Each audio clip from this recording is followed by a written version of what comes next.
What's up, ninjas? So, in this adjunct to the Multimedia Ninja episode number 35, in which we talked about Ableton, we're going to talk a little bit about my mobile podcasting rig with Ableton Live, Skype, and the Apogee Duet. I was talking with our good friend Carnus Jackson from episode 6, 27, 28, and a little bit episode 9 the other day about our podcasting rigs and how we deal with getting Skype audio, getting separate isolated audio of us, the host, and our Skype guests into Ableton Live so that you can separately mix and treat the different audio there. So all you're going to need is the Ableton Live software on your laptop, the Apogee Duet, Skype, of course, and a microphone. In addition, you will need a regular XLR mic cable to get into the Apogee Duet input 1.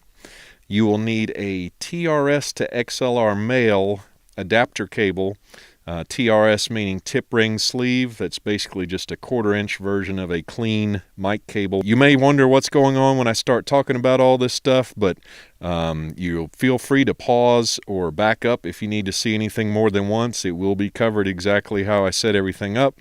So let's get started, shall we? So basically what we're going to just do here is take advantage of the way Skype works and the way Ableton Live and the Apogee Duet work to give you clean audio of you, the host, and your Skype guest on separate channels in Ableton Live so that you can have some separation there for editing. First thing you need to do is plug in the hardware cables to the Apogee Duet. The Duet is just a rectangular slab with a knob on it, and you have to plug in the adapter that allows you to plug in XLR or 1/4-inch inputs and outputs to the Duet. Then plug in your headphones into the headphone jack at the bottom of the Duet. Then plug the Duet into your laptop or whatever computer. I assume this is mobile, so plug it into your laptop with the USB cable. The final piece of the puzzle on hooking up the Duet is that we want to plug in our microphone, in this case, the Beta SM58, into the microphone input 1 on the Apogee Duet. And we want Apogee output number 2 with the TRS cable to go into input number 2 on the Duet. So output number 2, it's coming out of the 1/4-inch TRS balanced output on the Duet, and we're using that adapter cable to run it back into input number 2. And that is critical. That's what is enabling us to both send a minus mix to your guest and to get audio from them in cleanly.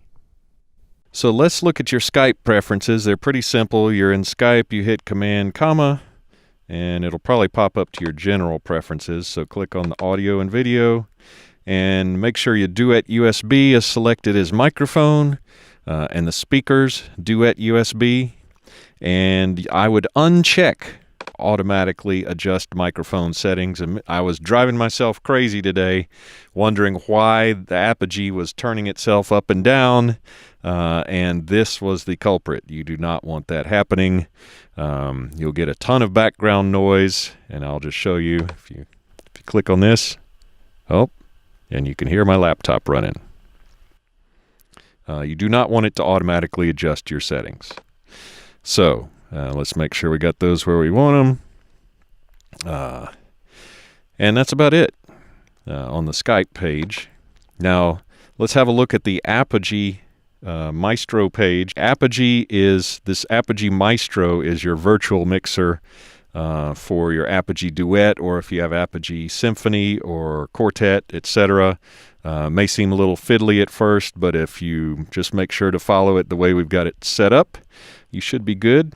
On the inputs, I have them both set to mic. In my case, 56 on the gain on the input 1 for my SM58 mic seems to work, and I have around 38-ish for Skype. That's pretty much it. I have soft limit on. No need to bother you with that. If your levels are set right, you're probably good either way on that one.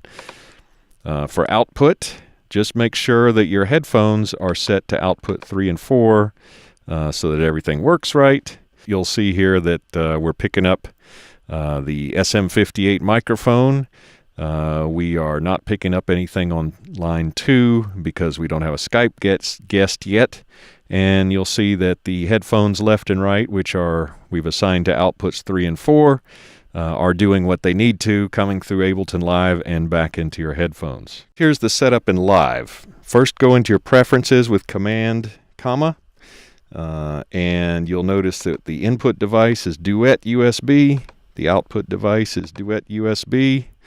The input configuration, we're using 1 and 2 mono channels, which is all the Duet has coming in. And for output, we're choosing 1 and 2 mono. We're going to be using those separately on the outputs, and we're using 3 and 4 in stereo for your headphone feed. So do that. And also you'll notice the buffer size we're setting to 64 samples. That's, on my case, about the lowest you can get without starting to get your system get crazy. You might get away with 32. You might need to bump it up to 128. We try and keep it as low as possible without getting any glitches so that you don't have any lag in your what you're doing. You may or may not be aware in Ableton that by using the tab key, you can switch between the arrangement view, which is timeline oriented, and the session view, which is like cells for loops and samples and all that good stuff. So I'm tabbing over to the session view, and here's what we're setting up for each channel. I believe you can do the same thing over in the arrangement view. I just, some reason, like to be in session view when I do this stuff. But we noticed the audio for the host is on external in here, and we're bringing it from external 1 input. If you don't see these choices, then you probably need to use Command, comma to go back in your preferences and make sure that the inputs are enabled. On the Skype guest, we are also coming from external in, and we're coming in from input 2.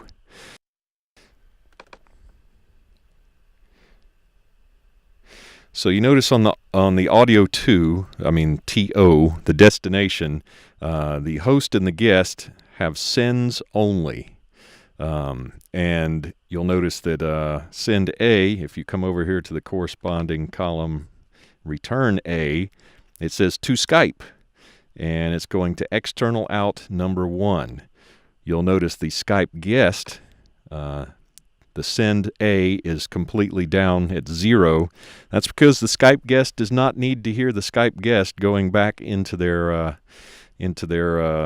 ears, and the whole thing we want to do is avoid echo and feedback, and we want to get things separated.